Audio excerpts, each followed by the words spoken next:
അതിൻ്റെ ചങ്ങായിമാരെ ഒന്നും പറയണ്ട. നോമ്പം പണി എടുത്താണ് പോയി കാണുന്നു. കണ്ടില്ലേ,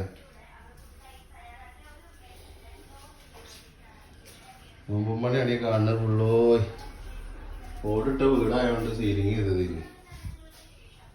എല്ലാ ബൾബ് പോയിട്ട് കണ്ടോ, സീലിങ്ങിൻ്റെ മേലെ പൂച്ച കയറിയിട്ട് അല്ലേ, സീലിങ്ങിൻ്റെ മേലെ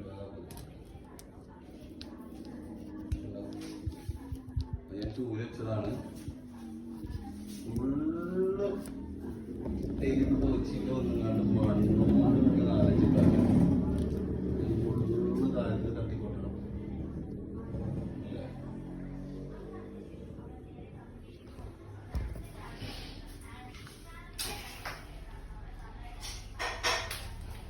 ഫുള്ള് മണ്ണാ ഉണ്ടോ, അതിൻ്റെ മേലെ ചാടിയതാ.